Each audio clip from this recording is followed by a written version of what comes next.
Maude Doyle had survived a bullet wound, a drought that killed her cattle, and a husband who thought sorrow was something a woman wore like a dress she could remove whenever the occasion called for it.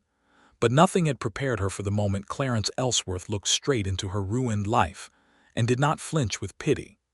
The year was 1874, and the town of Caldwell, Kansas sat at the edge of the Kishom Trail like a man who had seen too much sun and was waiting for the shade. It was not a gentle town.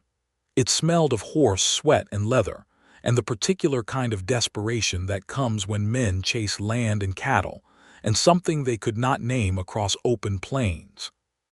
The main street was a strip of packed earth bookended by a saloon on one end and a church on the other, with the rest of life, the general store, the telegraph office, the livery, the small clinic run by a man who was more optimistic than skilled filling the space between those two institutions, as if undecided between sin and salvation. Maude arrived in Caldwell on the 3rd of April, 1874, aboard a wagon that had lost one of its canvas ties somewhere past Wichita, so the whole covering flapped like a wounded bird above her head the entire last stretch of road. She was 29 years old. She had red-brown hair she kept in a braid so tight it doubled as an argument, green eyes that had once been described as warm, and were now described by no one because she discouraged description, and a left arm that hung 2 inches lower than the right on account of the shoulder that had been badly reset after the gunshot wound she'd taken 3 years prior during a dispute that was not, technically, hers. She had a small cart behind the wagon. In the cart were a cast-iron skillet, a trunk of clothes, a leather satchel of medical books that had belonged to her father, and a framed photograph of a woman named Clara who was the only person Maude had ever allowed herself to love without reservation, and who had died of fever in the winter of 1872. Clara was her sister. Some days, Maude thought Clara was also the last truly soft thing she had ever touched. She had come to Caldwell because there was an advertisement posted as far east as St. Louis that the town needed a nurse. Not a physician, they already had one of those, but someone who could assist, who could manage the endless procession of cowboys in from the trail with broken fingers and infected cuts and occasional bullet holes that needed tending, while the physician was occupied or sleeping off his evening whiskey, which was more often than the town cared to admit. Maude had trained under her father, a doctor in Missouri who believed his daughters were as capable of medicine as any man, and who had proved this theory correct before dying of a heart failure that even he had not managed to predict. She had spent 2 years in St. Louis working under a physician who treated factory workers, had gained more practical experience in a month than most nurses gained in a year, and had nothing tying her to Missouri anymore. The advertisement had seemed like a door. She walked through it. What she had not fully accounted for was the weight of arriving somewhere new while also being the kind of woman who arrived looking as though she had already endured more than most people. The shoulder that sat slightly low. The way her left hand moved with deliberate care rather than natural ease. The scar along her jaw from a different incident, older, one she never explained. People tended to look at Maude Doyle and feel something slide across their faces that she recognized immediately and hated absolutely. Pity. That particular softening of the eyes, that slight forward tilt of the chin, that voice that dropped half a register as they said something kind with extra care, as though she were made of something that might crack. She had grown accustomed to it. That was the honest truth. She had grown so accustomed to it that she had begun to organize her entire understanding of human connection around it. When people pitied her, she knew where she stood. She knew the architecture of the relationship. She was the wounded one. They were the caring ones. It was a structure she could navigate. It was, in its own cold way, a kind of safety.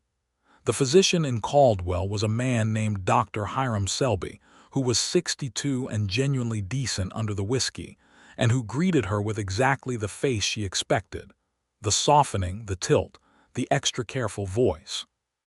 He showed her to the small room attached to the clinic where she would sleep, pointed out the supply cabinet, explained the patient log, and looked at her shoulder every 30 seconds with an expression she had learned to ignore. By the end of the first day, she understood the work, respected the work, and had decided that Dr. Selby was a fine employer as long as she did not require him to see her as a person rather than a circumstance. The people of Caldwell followed suit.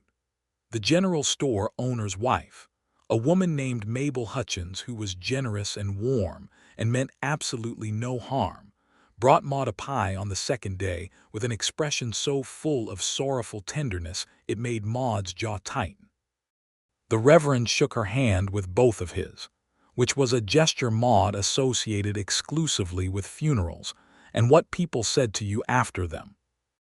Even the saloon owner, a broad man named Pete Greer who was not particularly sentimental, took one look at her arm and offered her a drink on the house in a tone that managed to be both raucous and pitying simultaneously. Maude accepted the pie, thanked Mabel, shook the Reverend's hand, declined the drink. She settled into Caldwell like a stone settling into the bottom of a river, quietly, with purpose, arranging herself so that the current moved around her rather than through her. She had been there 11 days when Clarence Ellsworth walked into the clinic with a gash along his forearm that had been wrapped with what appeared to be a strip torn from his own shirt, which was now missing its left sleeve. He was not a dramatic entrance. That was the first thing she noticed. Cowboys with injuries tended to enter a clinic with a certain performance about them, a swagger that said, "I am hurt, but I am fine. Look how fine I am while I am hurt."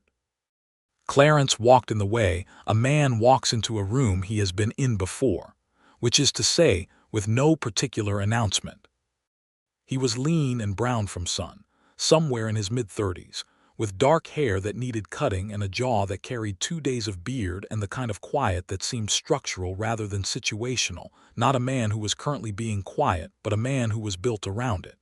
He sat down in the chair across from the examination table without being told to, unwrapped the makeshift bandage himself, and held out his arm. "Fence wire," he said. "Got tangled. Cut deeper than I thought." Maude looked at the gash. It was a clean cut, about 4 inches long along the forearm, not down to the bone but deep enough that it needed proper closing. She brought her tray, sat across from him, and began cleaning it. She waited for the face, for the eye softening, the voice drop, the extra careful tone that would say something just a degree off from normal. It did not come. Clarence Ellsworth watched her work with the straightforward interest of a man watching someone perform a task competently, which is to say he watched her hands, not her shoulder, not her jaw, not the history written across her body. When she reached with her left arm and the motion was slightly different than it would have been with a fully mobile shoulder, he did not react. He did not even, as far as she could tell, notice in the way people noticed, the way that was really about themselves, about the small internal transaction of "I see something difficult and now I must respond to it." "This will sting," she said, as she began to close the wound with careful stitches. "All right," he said. He did not elaborate. He did not make a joke about toughness. He did not look away. He watched her hands with that same neutral, appreciative attention and said nothing more until she had finished and was wrapping the arm in clean linen. "You are new," he said, not with curiosity exactly, more like a statement he was checking. 11 days, she said. "Selby's good at the whiskey and bad at the stitching," he said. "These are better." She looked up at him. The compliment was so flat, so factual, so entirely absent of the extra warmth people used when they felt they needed to compensate for something, that it took her a moment to recognize it as a compliment at all. "Thank you," she said. He nodded, paid what he owed at the front, which was the amount Dr. Selby had told her to charge, no negotiation, no performance, and left. She stood at the window and watched him walk back down the main street toward the livery, and she noticed that she was not sure what to do with the feeling that had settled in her chest, which was something like the particular silence after a sound you have been bracing against stops. She did not think about him again that day. She told herself this. She was mostly successful.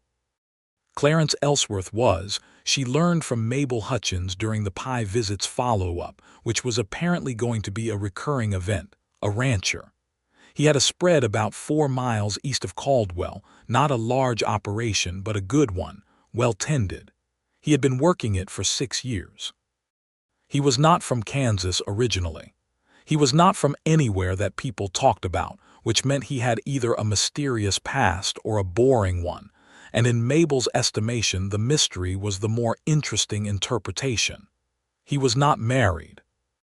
He was not, to Mabel's knowledge, keeping company with anyone, though there had been something 3 years back with the schoolteacher that had apparently dissolved quietly and without scandal, which Mabel clearly found both respectable and slightly disappointing from a storytelling standpoint.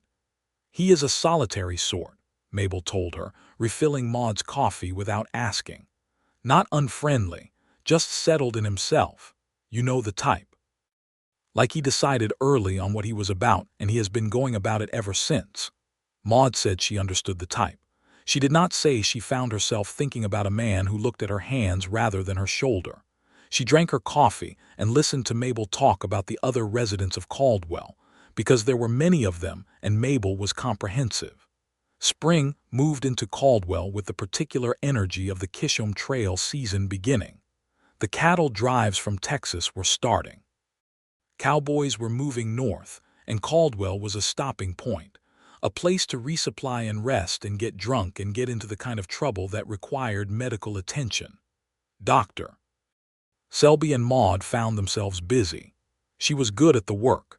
She was, in fact, excellent at it, efficient, steady, knowledgeable in ways that occasionally surprised the men she treated, who had expected less from a woman nurse, and received instead someone who had read every medical text her father owned, and applied that reading with practical precision.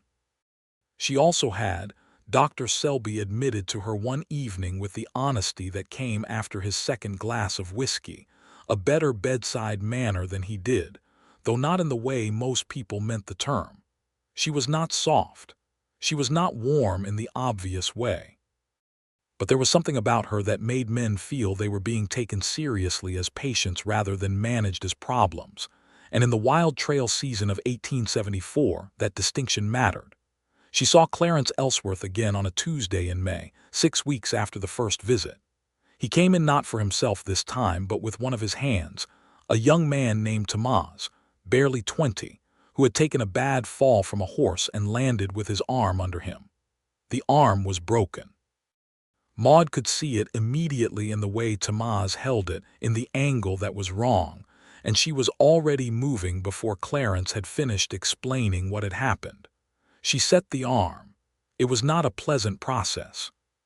Tomas, to his credit, stayed conscious, though he made a sound at the worst moment that Maude was fairly certain they could hear at the saloon.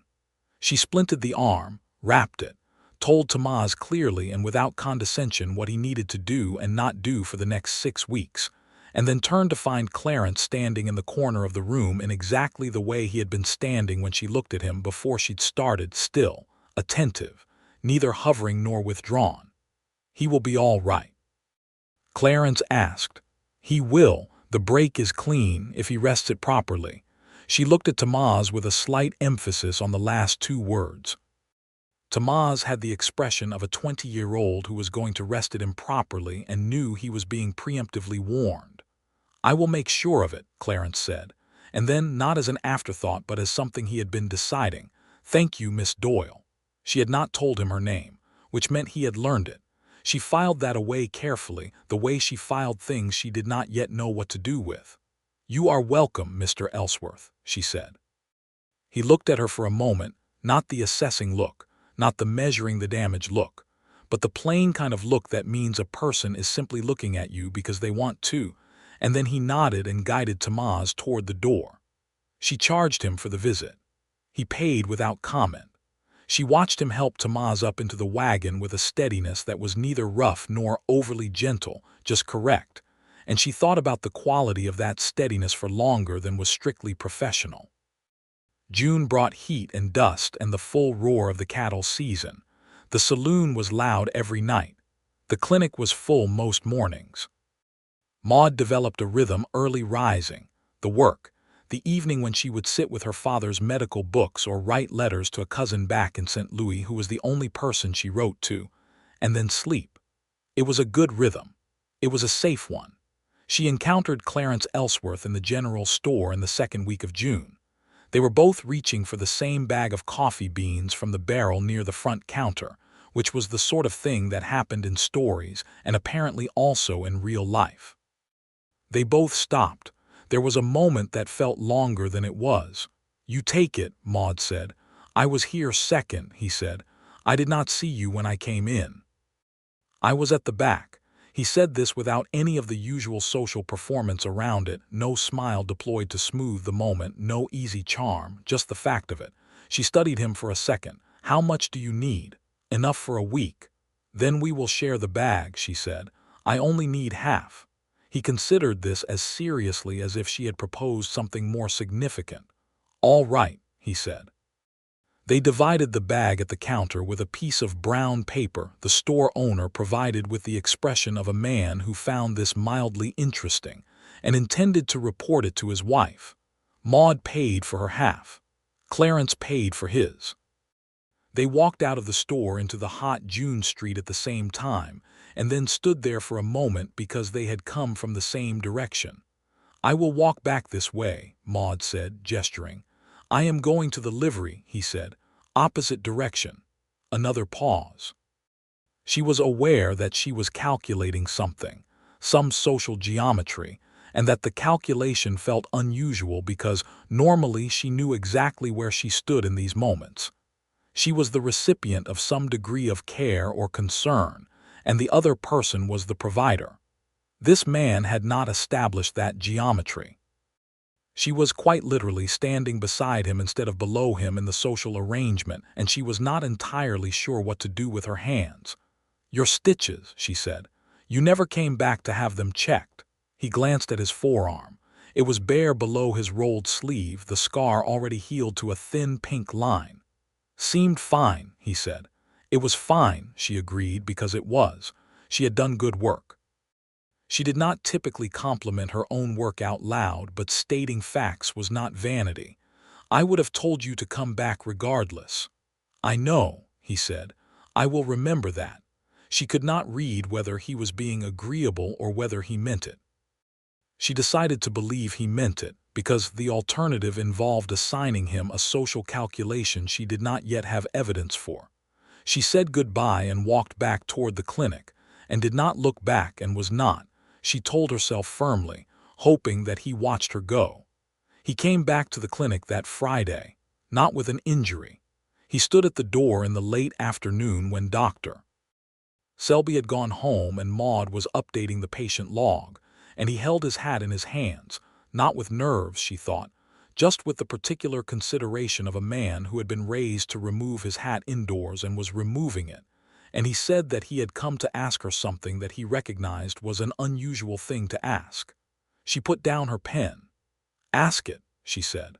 "I have a mare who is due in 3 weeks," he said.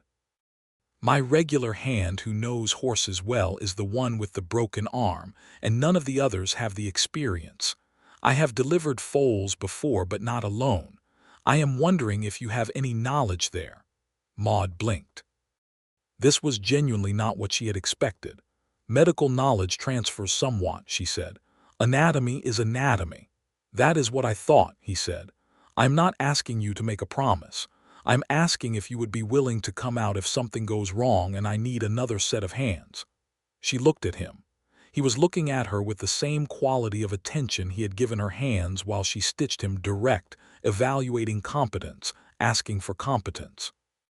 Not asking for her to be taken care of, not offering anything that resembled a softened voice. He was asking because he thought she could help. That was the entire architecture of the request. "All right," she said. "Send word when the time comes." He thanked her, put his hat back on, and left. Mabel Hutchins, who had somehow developed a sixth sense for things that were developing in Caldwell, appeared the next morning with an apple cake and an expression of barely contained significance. Maude accepted the cake and deflected the implications with the efficiency of someone who had been deflecting implications for a very long time.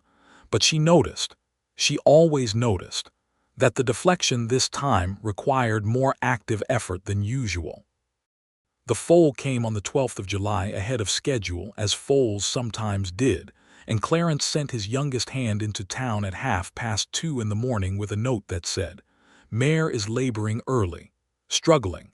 Apologize for the hour. See Ellsworth." Maude was dressed and out the door in 10 minutes.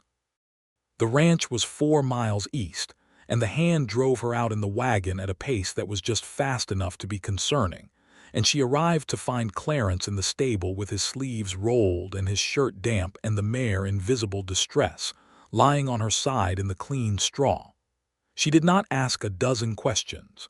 She asked the two that mattered: how long and what position. Clarence answered both quickly and correctly, which told her he knew what he was dealing with. The foal was turned wrong. She could see that he had already tried to correct it once and needed another pair of hands to manage the correction safely. What followed was an hour of concentrated, physical, difficult work, the kind that required both of them to be present and communicating and trusting each other's judgment in real time. Clarence did not second-guess her. When she told him to hold, he held. When she said shift, he shifted. When she said now, he moved without hesitation. The foal came through just after 4 in the morning, a colt, dark bay, already trying to get his legs under him within 20 minutes of arriving. The mare recovered. The colt was healthy. Maude sat back on her heels in the straw and let out a long breath. Clarence was crouched across from her, his forearms resting on his knees, looking at the colt with an expression she had not seen on his face before: open, unguarded, genuinely glad. He looked up and met her eyes. "Thank you," he said. And this time, the word had a weight to it that the professional thank yous had not, because they were both sitting in straw at 4 in the morning, and they had just done something together. "He is a good-looking colt," she said. "He is." Clarence looked back at the foal. "I am going to call him July." "That is a sensible name. Would you like some coffee?" he asked. "I have some made. It is not good coffee, I should warn you." "It is 4 in the morning," she said. "I have no standard for coffee at 4 in the morning." He stood, offered her a hand to help her up. She took it without the usual complicated calculation of whether the offer was about pity or about practical assistance, because in a stable at 4 in the morning with straw on her dress, the distinction seemed too abstract to manage. His hand was warm and the grip was even, and he did not hold on a second longer than necessary. They sat on the porch of the ranch house in the pre-dawn dark with tin mugs of very bad coffee, and it was the longest conversation they had yet managed. He told her about the ranch, not with pride exactly, but with the detailed affection of someone describing something they had built themselves. He had bought the land in 1868, after the war, after a couple of years drifting that he described simply as years I needed. He had started with 40 head and was up to nearly 200 now. He was particular about his horses, less interested in cattle than as the thing that made the land worth keeping. She told him about her father. She did not tell him about the gunshot. She told him about the medical training, about St. Louis, about the advertisement, and the drive down to Caldwell. She talked about Clara briefly, in the simple past tense that meant the wound was there but she was not opening it in public. He listened without rushing her forward or slowing her down, without making the sounds people made to indicate they were sorry before she had even finished the sentence. When she mentioned her sister's name and then stopped, he did not fill the pause with condolence. He said, "She sounds like she was important to you," which was true and correct in the exact words that made Clara feel real rather than tragic. Maude looked at him. The sky was beginning to lighten at the edge. "She was the most important," Maude said. "I understand that," he said. "I had a brother like that."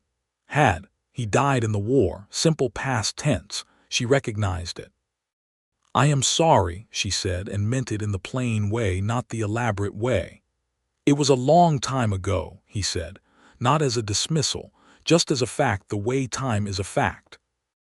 They sat with the lightening sky and the very bad coffee until it was fully morning, and then Maude said she needed to get back before Dr. Selby worried, and Clarence drove her back himself. They did not talk much on the drive. It was not the silence of two people who had run out of things to say.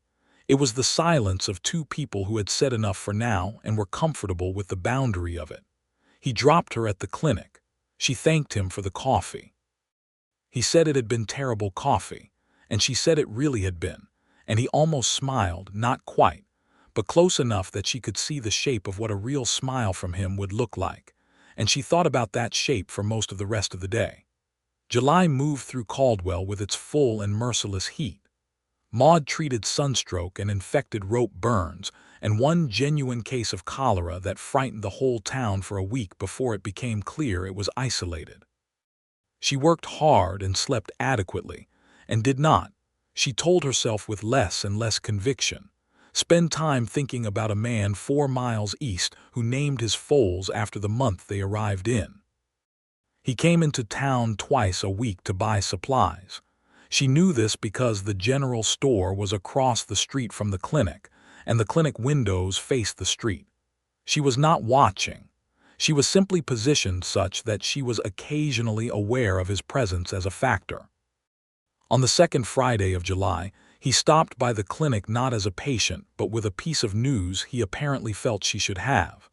A family had come through the night before with 2 children sick with something he thought she should know about, and they were camped at the edge of town. He had sent them toward the clinic but thought they might not have found it. She went immediately. The children, 7 and 9, both boys, had the unmistakable presentation of scarlet fever, and Maude spent the rest of that day managing what became a critical situation for 48 hours before she was confident both boys were going to survive. She sent word to Clarence that evening only because he had been the one to alert her, and she thought he should know the outcome. He appeared the next morning at the clinic door with the look of a man who had thought about something all night. "Are you all right?" he asked. It was the right question, but she still felt the automatic bristle. The "are you all right" that meant "I noticed you have limits," that meant the observation of vulnerability. She opened her mouth to say she was fine, the fine that shut down inquiry, but he was not looking at her with the face. He was looking at her the way he looked at everything, straight, with attention, asking a question because he wanted an actual answer. She reconsidered. "I am tired," she said, "but the boys will be fine." "Good," he said. "I brought this." He held out a wrapped package that turned out to be a cooked meal, roasted chicken, cornbread, in the no-frills way of someone who had decided a thing was practical and then did it. "You did not have to do that," she said. "You have not eaten today," he said. "How do you know that?" "Because you were in there all night and all morning and I did not see you at the store." This was said with a certain matter-of-factness that was not presumptuous.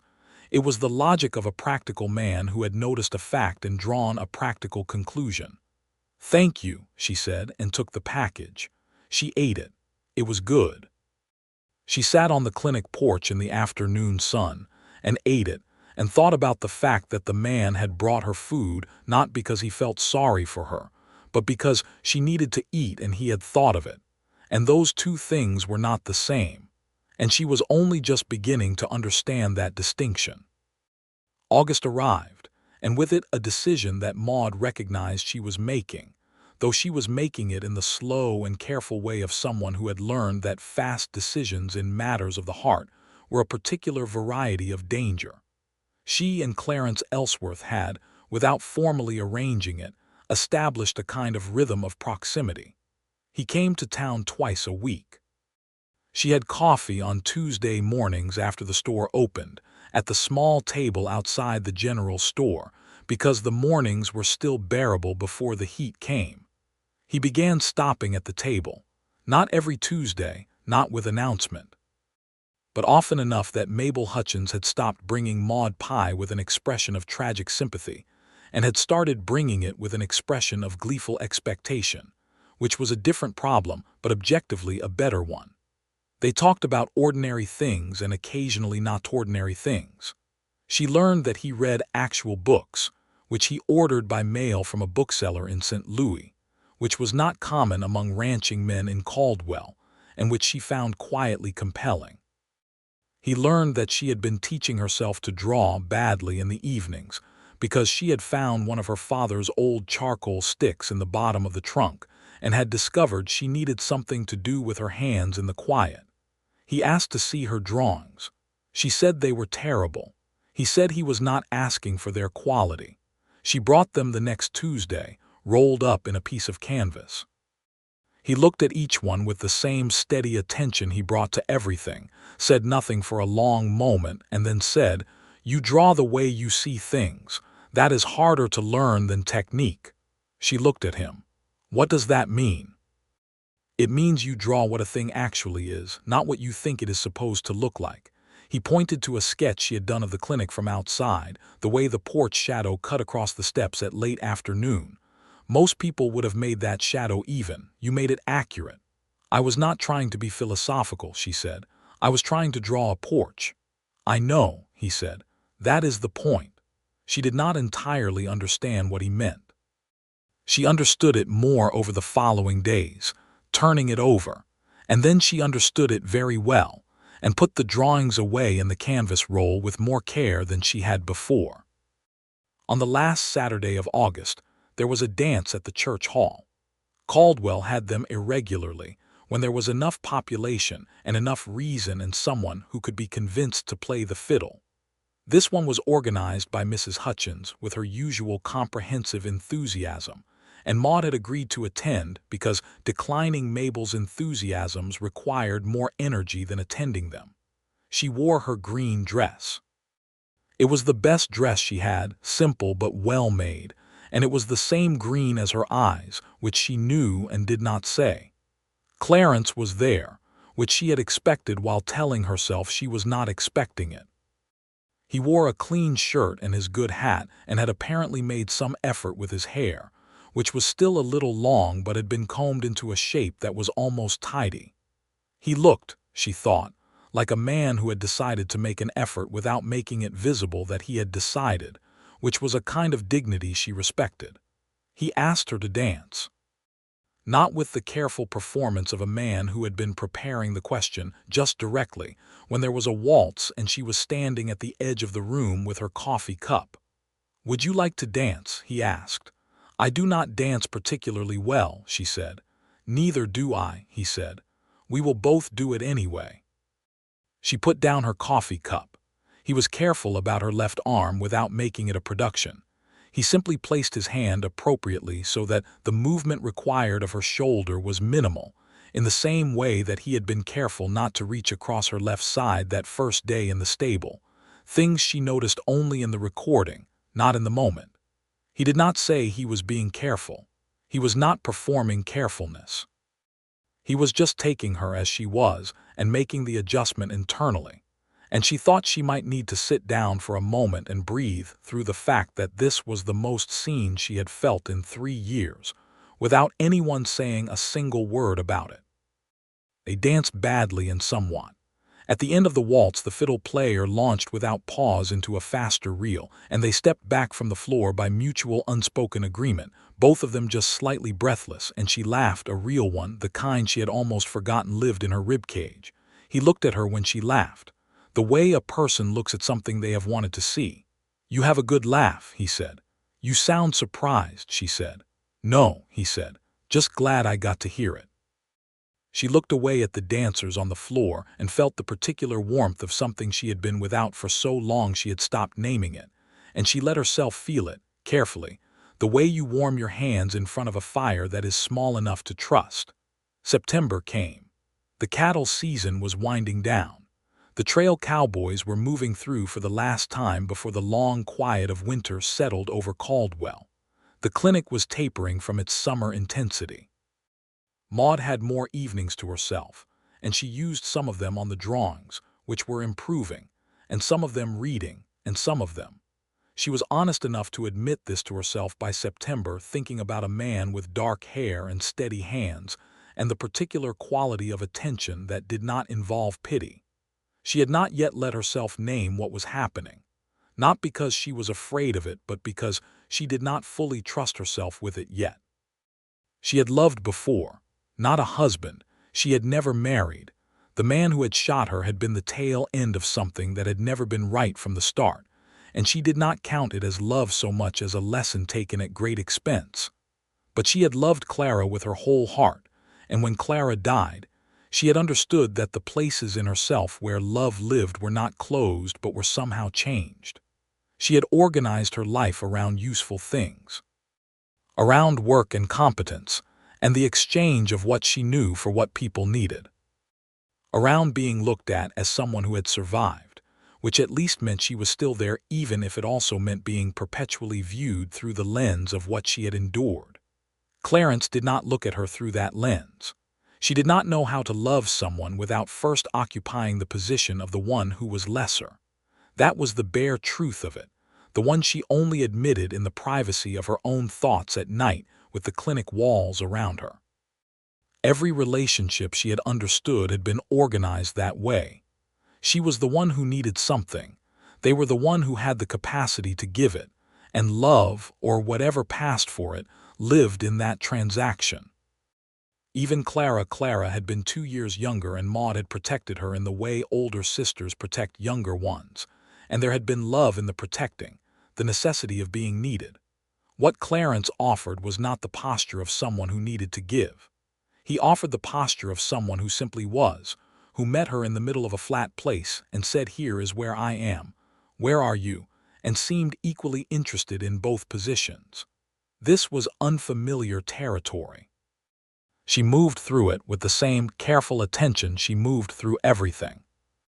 On the second Wednesday of September, a man came through Caldwell looking for trouble in the straightforward way of men who rode in with grievances they planned to resolve violently.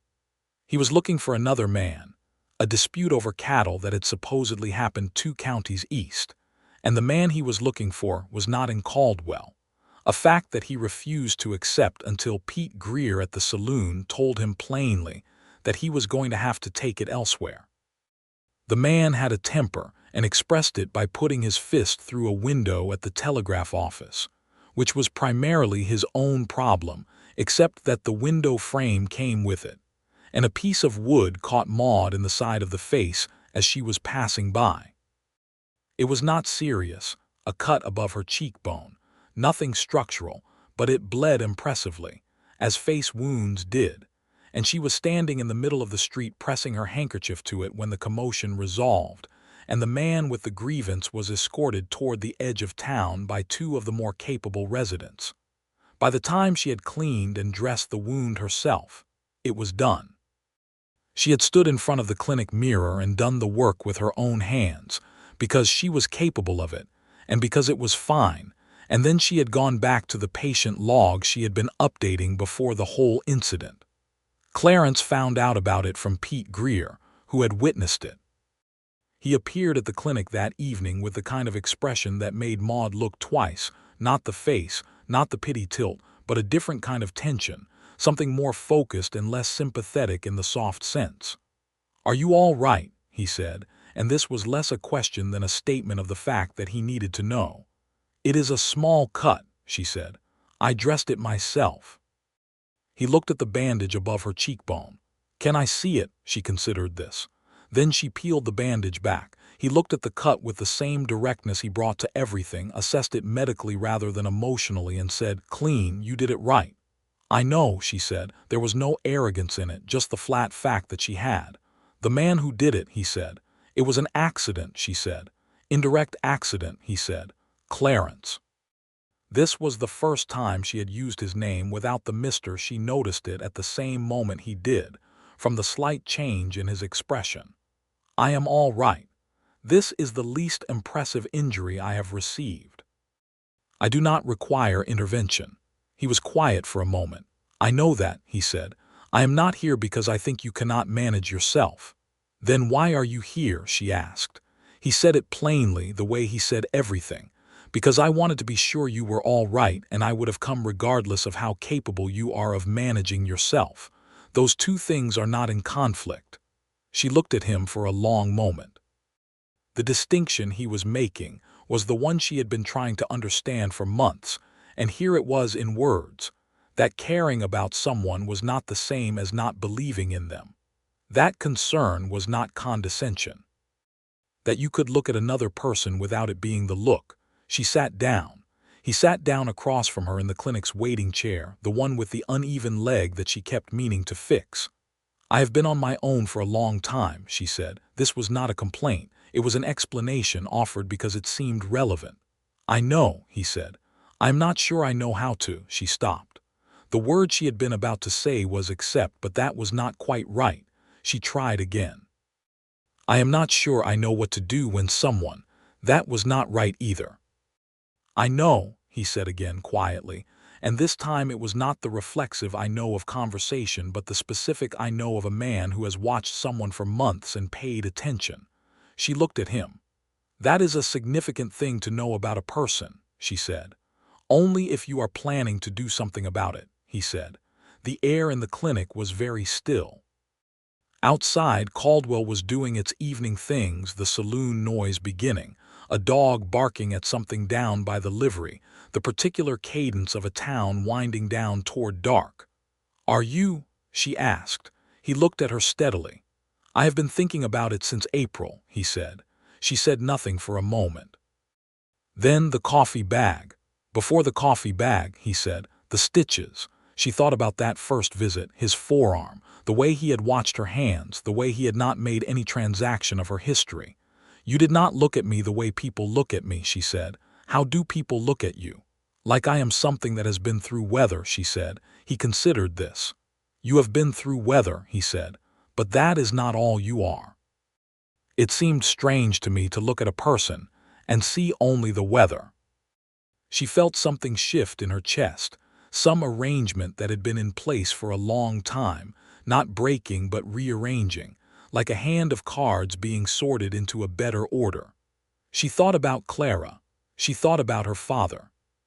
She thought about all the years of being seen through the lens of what had happened to her rather than who she was on top of it. And she thought about the foal in the straw and bad coffee at 4 in the morning, and a man who asked her to dance and made the adjustment for her shoulder without ever mentioning it. I do not know how to do this, she said. I want you to know that before anything else. I do not know how to receive, to let someone. She stopped again, frustrated with the inadequacy of the language. Neither do I particularly, he said. I have not been good at it either. The school teacher, she said. He was quiet for a moment. She needed someone who could be present in the way she needed. I was not able to do that then. He said it without self-pity or excessive self-criticism, just the fact. I was not sure what I was missing until I had something to compare it to. What are you comparing it to? She asked. He looked at her directly. You, he said. She sat with that for a long moment. Outside, the saloon noise grew, and the dog stopped barking, and a cart went by on the main street, with its wheels making the particular sound of iron on packed earth. Maude Doyle looked at a man who had never once, in 6 months of encounters, looked at her the way the world looked at her, and she felt the fear and the warmth of it in equal measure, and she decided, because she was a woman who had survived a bullet and a drought and a grief and a relocation, and she was not going to be defeated by the vulnerability of wanting something, that she was going to be honest. I think I have been falling in love with you since the coffee bag, she said. Possibly before. But I am not sure what to do with it because everyone I have ever loved has either needed me to take care of them or has looked at me with the face. What face? He asked. The sorry face, the pity face, the you poor thing face. She said it plainly. You have never made that face at me. No, he said. That has confused me for months, she said. He leaned forward slightly. Maude, he said. It was the first time he had used only her first name, and it landed the way first names do when they have weight behind them. You are the most capable person I have met in 6 years in this town and the most interesting, and I have been trying to work out how to tell you that since April without making you feel like I was encroaching on something. What do you mean? You hold yourself at a distance, he said. Not coldly, but deliberately. I did not want to push against something you had decided to put there. She thought about that. About the distance she had put there, how carefully, how intentionally, like building a fence around something that needed protecting. "It is there because I have had to put it there," she said. "I know," he said.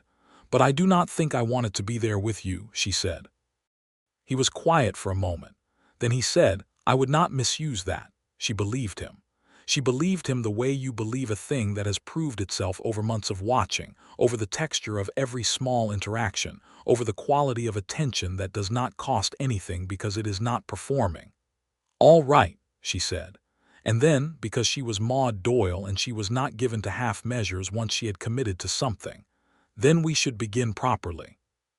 The first time he kissed her was under that same evening sky, outside the clinic door, after they had talked until the saloon had gone quiet and the street was empty and the stars had moved past their highest point. It was not a dramatic kiss.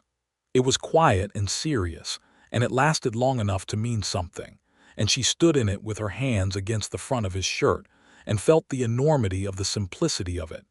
How nothing about this required her to be lesser, how she was standing on the same ground, how the kiss was between two people who were choosing each other without the mediation of anyone's sorrow. She walked back into the clinic afterward and sat down and pressed her fingers against her mouth and let herself feel, fully and without management, the enormous complicated warmth of it. October in Caldwell was golden and windy, and Maude and Clarence Ellsworth were, in the vocabulary of the town, courting, though this word implied a formality that was not entirely accurate. What they were was learning each other, which was a project that had, in some ways, been ongoing since April. She went out to the ranch on her free afternoons, which were Sundays, and the occasional Thursday when Dr. Selby was well enough to manage alone. She helped with small things, not because she was expected to, but because she liked to, because the ranch was a working thing and working things were more comfortable to her than decorative ones. She learned that Clarence kept meticulous records of his cattle and horses in a series of ledgers he maintained with the precision of a man who took the record of things seriously. She learned that he got up before dawn every day of his life, and was a different kind of quiet in the morning than in the afternoon, more internal, slower to speak, but not less present. She learned that he made good biscuits and bad gravy, and seemed aware of this disparity and unbothered by it. He learned that she talked more than she appeared to, that the reserve she presented in public was not her natural state but her habitual one, and that in private she had opinions about everything, and expressed them with the direct precision of someone who had had to choose her words carefully in public for so long that she had made them sharp in compensation. He learned that she cried at the photograph of Clara sometimes in the evenings, and did not want comfort so much as company, and he learned to be company without being rescue. He learned that she had a very dry and very quick sense of humor that appeared without warning and disappeared just as fast, and that catching it was one of the better rewards his attention had ever brought him. November brought the first cold and a conversation that had been approaching since October. They were sitting on the ranch porch with coffee. He had worked on the coffee. It was significantly better now, watching the prairie grass flatten in the wind, and Clarence said, without preamble, the way he said things, "I would like to ask you to marry me. I want to say that before I ask, because I am not asking from any other reason than that I want to be married to you specifically, and I want you to know the reason is not anything except that." She looked at him. "You are telling me the reason before you ask. I thought it was important," he said. "Most men just ask." "I am not most men," he said, not with arrogance, with the plain certainty of someone who had simply established that fact for himself and was reporting it. She thought about the reason he had given, that he wanted to be married to her specifically, not to a woman, not to the nurse, not to the person who had survived things. To her as she was, as she currently sat with the prairie wind pulling at the end of her braid and the coffee warming her hands. "Yes," she said. He looked at her for a moment. "Yes. You have not asked yet," she said, "but yes."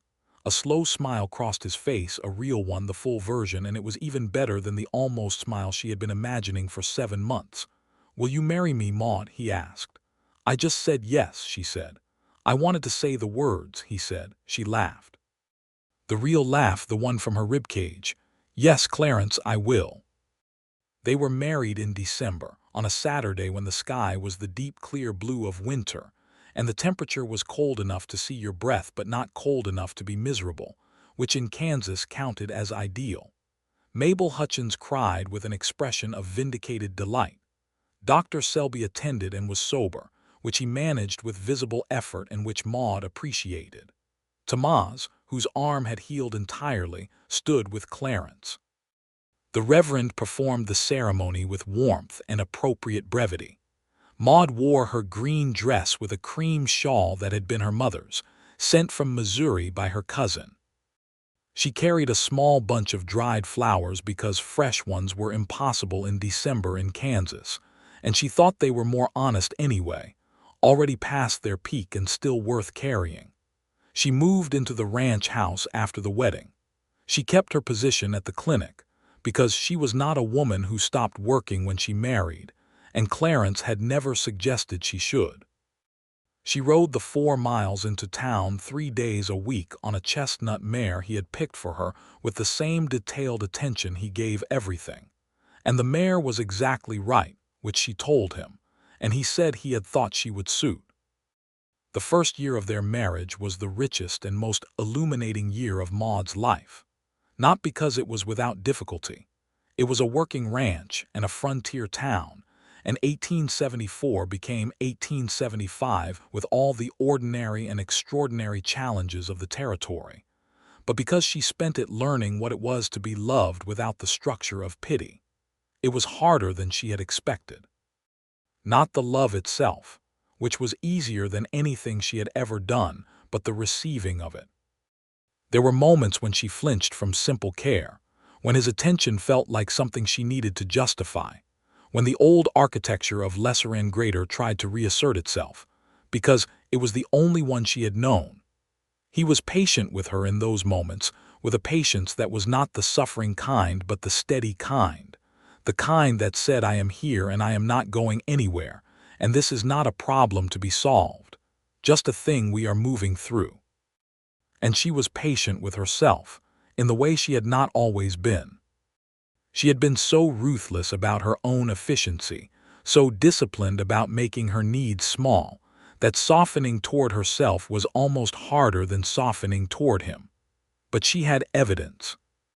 She had the daily evidence of a man who said you draw the way you see things and meant it as the highest praise, who made the adjustment for her shoulder without reference, who kissed her good morning before the sun was up with the same seriousness he brought to everything, and who told her, regularly, directly, without decoration, that she was exactly who he had chosen.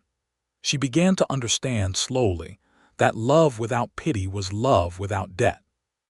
That when Clarence did something for her, brought the coffee in the morning, rode into town with her when the weather was bad, sat up late with her when she was troubled by a case at the clinic and needed to think through it out loud, he was not doing it from the transaction of her wound. He was doing it because she was his wife and he chose to. And she was not receiving it from the transaction of her wound. She was receiving it because she was herself and she deserved to. This was new. It was the newest thing she had ever encountered. By spring of 1875, the ranch was doing well. July the colt had grown into a horse with a confident temperament, and Maude had taken to him, and he to her, in the way of animals who recognize the quality of a person's attention. She rode him sometimes on the long flat stretches east of the house, and felt in those moments the complete and uncomplicated gladness of a life that fit the shape of the person living it. She discovered in March of 1875 that she was expecting a child. She told Clarence on a Sunday morning, sitting at the kitchen table with the spring sun coming through the window. She said it the way he said things, plainly, directly, watching his face. His face did what she had never seen it do before. It went completely open all at once, everything available.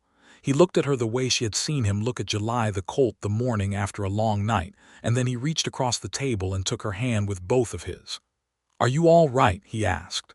"I am very well," she said. "Good," he said. He was quiet for a moment and then he said, "Are you happy about it?" She considered whether she was. She was 30 years old, in good health, in a solid house on a working ranch with a husband who was the best person she had ever sat across a table from. She was happy about it in the particular complicated way of people who have not allowed themselves to expect good things for a long time and are confronted suddenly with the fact that good things have arrived anyway. "Yes," she said. "Very." He brought her hand to his mouth and kissed the back of it, which was not a gesture she had expected from him, and which landed with more weight than she was prepared for. She felt her eyes sting, which they did not often do, and she let them because she was learning to let things. The pregnancy was straightforward. Maude, being a medical person, tracked it with the attention of someone who understood exactly what was happening and exactly what to watch for. She adjusted her work at the clinic in the later months, not because she was forced to, but because Dr. Selby, whose whiskey consumption had declined markedly in the past several months for reasons he attributed to a late religious renewal, but which everyone suspected had more to do with the fact that Maude ran the clinic with a precision that made his previous habits embarrassing, asked her to take on fewer late nights. She complied because she agreed it was sensible. She drew more. She drew the ranch, the house, the stable, the long prairie stretch, Clarence on horseback, July in the paddock. The drawings were genuinely good now. Clarence had them framed. She told him he was being ridiculous. He said he was not and hung them anyway, and the framed drawings on the wall of the ranch house made her feel, every time she looked at them, the specific uncomplicated pleasure of being known. The baby came in November of 1875, a boy born in the ranch house with Dr. Selby in attendance and Maude directing her own labor with the determined authority of a woman who was not going to be managed through an experience she understood better than anyone else in the room, including and especially the doctor. Clarence was there the entire time, not managing and not hovering but present in the way she had learned to count on steady, available, real. The boy was healthy and had his father's dark hair and what appeared to be his mother's green eyes, and they named him Henry after Maude's father, with the middle name Edward after Clarence's brother who had died in the war. Henry Edward Ellsworth came into the world on a cold November evening and immediately made his presence known in the vigorous way of newborns everywhere. Maude held him and felt something shift in her that was not the same as any other shift she had experienced. This was not the rearrangement of old architecture. This was new construction. A room in herself she had not known was waiting to be built. She looked up from Henry's face to find Clarence looking at them both with that same open expression she had seen that morning at the kitchen table, and she said, "Come here," because there was not enough distance between them for the moment they were in. He sat beside her on the bed, and she leaned into him, and he put his arm around her, and they looked at Henry Edward Ellsworth together. And Maude thought about every winter she had gotten through alone, every borrowed warmth she had accepted from pity and made do with, every year she had organized herself around useful things because useful things were manageable. And she thought about the woman she had been when she arrived in Caldwell on a wagon with a flapping canvas and a picture of Clara and the absolute conviction that love, for her, was a transaction she was always on the losing end of. She thought, that woman would not recognize this. She thought, good. The years that followed were, by the standards of the territory and the era, good years. Hard in the ways that all frontier years were hard, weather and market prices and the particular challenges of a working ranch in a changing Kansas, because the Kishome Trail was already beginning to change by the late 1870s, the railroads eating into the old routes, the cattle business shifting, but good in the fundamental sense. Caldwell grew. The town that had been a strip of packed earth and optimism in 1874 was, by the end of the decade, a genuine town with a school and a proper hotel and a new telegraph office, and a physician who had, in large part because of Maude Doyle Ellsworth's consistent and excellent work over the years, been supplemented by a proper nurse and eventually a second doctor. Maude had trained the nurse herself, a young woman from a farming family east of town, who had the right instincts and needed the knowledge, and felt the particular satisfaction of having given something of her father's gift to someone who would carry it forward. Dr. Selby retired in 1877, moved back east to a sister in Ohio, and left with a speech at the church hall that was primarily about Maude and how the clinic had improved under her influence, which he delivered with an emotion that was partly genuine feeling and partly the effect of 3 glasses of church-sanctioned wine, and which the town received with the warmth it deserved. Henry grew. He was a child of enormous energy and specific interests, horses above everything, and then numbers, and then the wide landscape of the prairie that he explored with the fearlessness of someone who had grown up with it at the doorstep. By the time he was 3, July the horse and Henry Ellsworth had an understanding. By the time he was 5, he was following Clarence around the ranch with the absolute conviction of a small person who intends to learn everything by proximity. Clarence was a father in the same mode he was everything else: consistent, attentive, present without performance.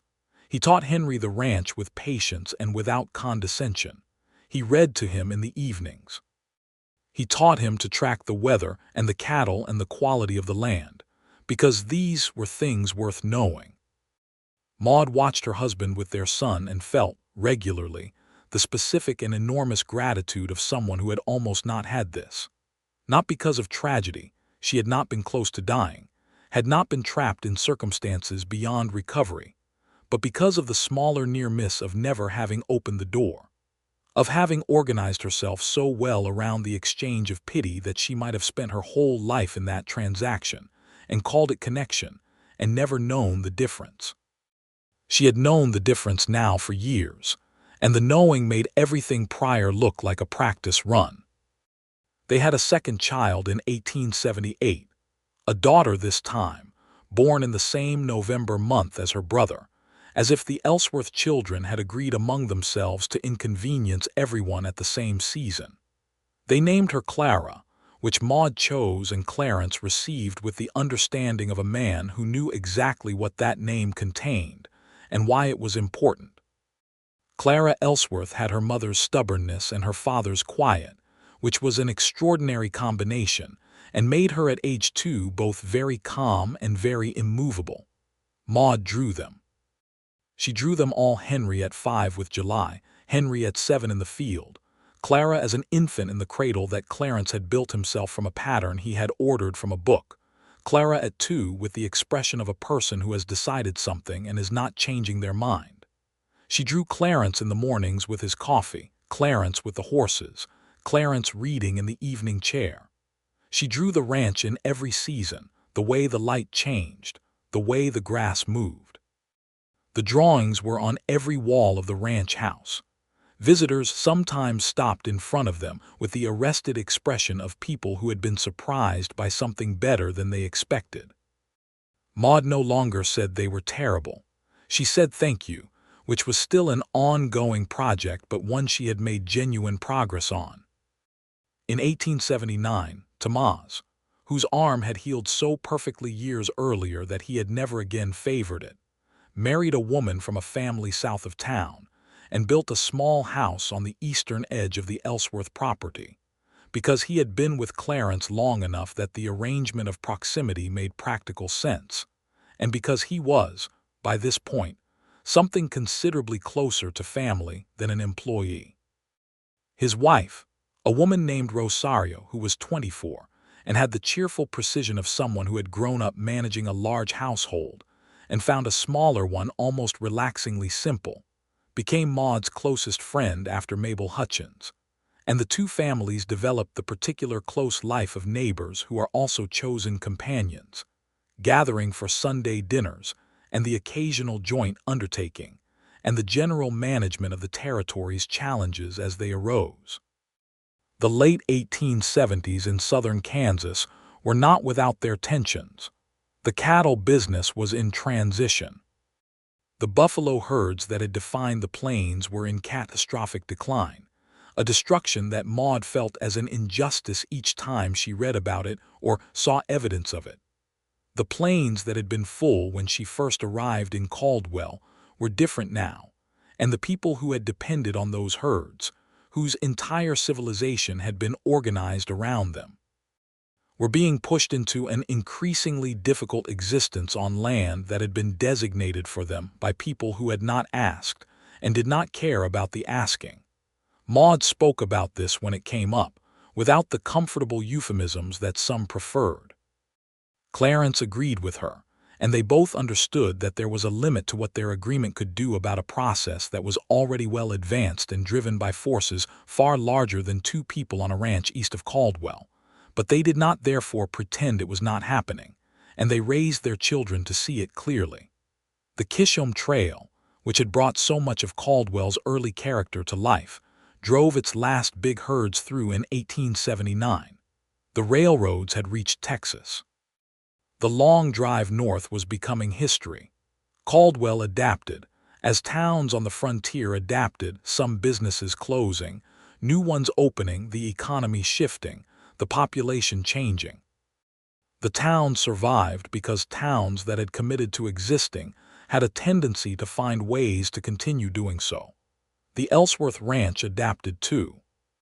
Clarence had been watching the shifts in the cattle market for years with the attention of a man who read patterns carefully, and he had been deliberately diversifying more horses, some crops, a timber arrangement with a mill in Wichita. So the transition, when it came fully, was not the crisis it was for ranchers who had put everything into the trail cattle economy. They were not wealthy by any Eastern standard. They were solid, which in the context of Kansas in 1879 was a form of prosperity worth being grateful for. On an evening in October of 1879, Maude sat on the porch of the ranch house with Clara asleep in her lap and Henry somewhere inside being industrious about something she could hear but not see. And Clarence brought out 2 cups of coffee, good coffee, the recipe he had refined over years, and sat beside her in the other chair. And the prairie stretched out in front of them in the last of the October light, all that flat, golden, endless distance. "I was thinking about something," she said. "Tell me," he said. She looked out at the prairie. "When I came here in April of 1874, I had decided something, without deciding it. I had decided that this was the shape of my life, the clinic work, the useful purposes, being the person who needed things and accepted the pity of having needed them." She paused. Clara made a small sound in her sleep and settled again. "I had decided that love was something I participated in from a particular position, the lesser position." Clarence was quiet. "I did not know there was another way to participate until you," she said. "And then I was confused for months because I did not know what to do when someone saw me straight, when someone did not have the face." She smiled slightly. "I kept waiting for the face." "I know," he said. "You said that a lot that year." "Because it was true, I could see it. The way you would prepare for it and then not know what to do with yourself when it did not come." "It must have been obvious," she said. "Only if you were paying attention," he said. She looked at him. He was looking at the prairie with the easy openness of a man who was settled in himself, settled in his life, settled beside her, and she felt the enormous, uncomplicated fact of it, that this was real, that she had built it, that it was hers. "I want you to know something," she said. He turned to look at her. "I was afraid, the first time I understood what was happening between us, that I would not be capable of it. That I was too fixed in the wrong architecture, that I had spent so long organized around pity that I would not be able to receive love without it, and eventually you would see that and it would resolve, the way things resolve when the person you are loving realizes you can only hold a lesser position." He was very still. "But I was wrong," she said, "and I needed to say that, not as a thank you, just as a fact. I was wrong, and you were the reason I was wrong, because you made it impossible to occupy a lesser position with you. You just refused to arrange it that way, and eventually I stopped trying." Clarence looked at her for a long moment. "You are not lesser," he said.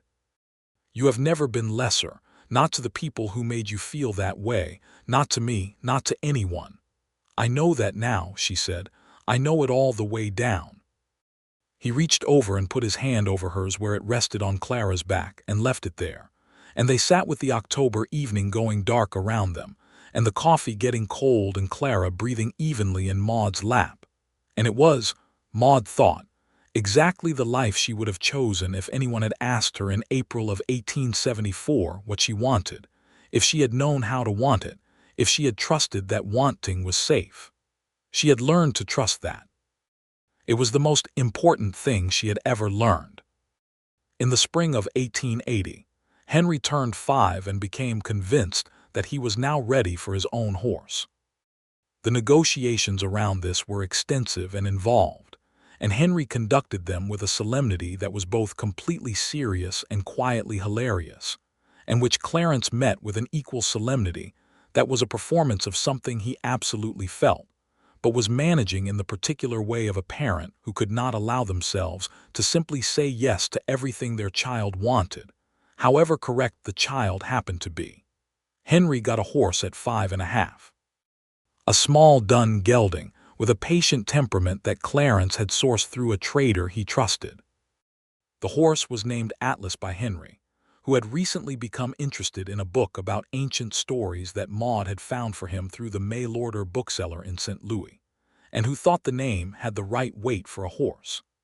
Atlas, the dun gelding, turned out to have the temperament of a horse who had decided that patience was the superior strategy, and Henry and Atlas got along with the smooth efficiency of two beings who have found in each other the correct level of understanding. Clara, at 2, observed this development with the expression of a person who was filing information for future use. Maude went back to full hours at the clinic in the spring of 1880, now that Clara was old enough for Rosario to look after during the day with her own 2 children, a situation that had developed organically and benefited everyone involved. She was 35. She had been doing the work for 6 years in Caldwell and was, at this point, the person the town thought of first when medical assistance was required, not because Dr. Selby was gone and the new physician was still finding his feet, but because Maude Doyle Ellsworth had spent 6 years making herself the kind of practitioner who was simply where you went when something needed tending. She trained the new physician, Dr. Raines, 26, earnest and somewhat intimidated by her, with the same patient rigor she brought to everything, and the dynamic between them, which initially had an awkward quality on his side that she suspected had to do with the fact that she was a woman with more knowledge than him, resolved itself over several months into a genuine working partnership that served the town well. He had a good instinct for the mechanical side of medicine. She had the broader knowledge and the longer experience. Together they managed the clinic with a competence that Caldwell had not previously enjoyed. The decade turned. 1880 became 1881, and Maude and Clarence had been married for 6 years, and Henry was 5 and Clara was 2½, and the ranch was in good health, and the clinic was strong, and Caldwell was a real town that had survived its wild years and was becoming, cautiously, something more settled. One evening in the fall of 1881, Clarence came in from the ranch work earlier than usual and sat down at the kitchen table with a piece of paper he put in front of Maude. She looked at it. It was a letter from a land agent in Colorado inquiring about his interest in a property there. "Are you considering it?" she asked. "No," he said. "I wanted you to know it came." She looked up from the letter. "Why?" "Because everything that involves us I tell you," he said, simply, as a fact of how their life was organized. She looked at him across the table. 6 years of marriage and the particular quality of his attention still did its original thing to her, that silence after the sound you had been bracing against. She had stopped bracing years ago, but the silence remained, the settled peace of it, and it was not something she had grown accustomed to in the way that meant it had faded. It was something she had grown into in the way that meant it had become structural. "I do not want Colorado," she said. "I have what I want here." "I know," he said. He folded the letter and set it aside. "I wanted to say it out loud, though." She reached across the table and covered his hand with hers, the same gesture he had used that October evening on the porch. "I have what I want here," she said again. "All of it." He turned his hand over and held hers. Outside, Henry could be heard in the yard with Atlas, and Clara's small voice was somewhere in the house involved in something she was conducting independently. And the ranch was doing the sounds it always did in the late afternoon, the horses in the stable, the wind across the prairie grass, the ordinary and irreplaceable sounds of a life that is full. Maude thought about a woman who had arrived in a town on a wagon with a flapping canvas, carrying her father's books and her sister's photograph, and the weight of years spent being looked at as a wound rather than a person. She thought about how that woman had stood at the clinic window watching a man cross the street toward the livery, and had tried very hard not to think about the quality of his attention to her hands. She thought about everything that had happened in the years since. The foal in the straw, the coffee on the porch, the dance where he had made one small adjustment for her shoulder and never mentioned it. The night he had said, "I have been thinking about it since April," with the plainness of a man who had decided to stop thinking about it in private. She thought about her son, who was named for her father and rode a horse named Atlas. She thought about her daughter, who was named for her sister and had the most settled small face she had ever seen. She thought about the photograph of Clara that still sat on the windowsill in the bedroom, because the dead did not stop being present simply because they were gone, and she had learned to carry them differently now, not as the weight of loss, but as the presence of love that had happened and was still real. She thought about what it was to love someone without pity, to be loved without pity, to stand on the same ground as the person across from you and say, "Here is where I am," and have them say, "Here is where I am," and discover that the places were not so different after all. She thought about how she had not known this was possible for most of her life. She was glad she had learned before the learning was too late.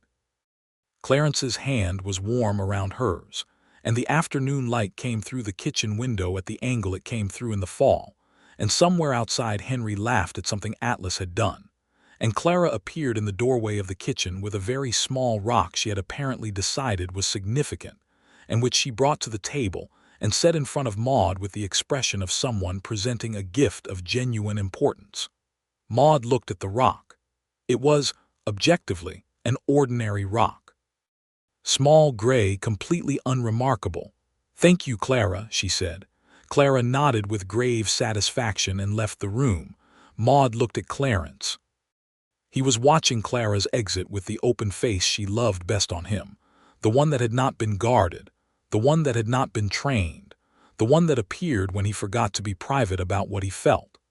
It was the most honest face she had ever seen on another human being, and it was directed at their daughter and at her and at their life, and she would not trade it for anything the Colorado land agent or anyone else had to offer.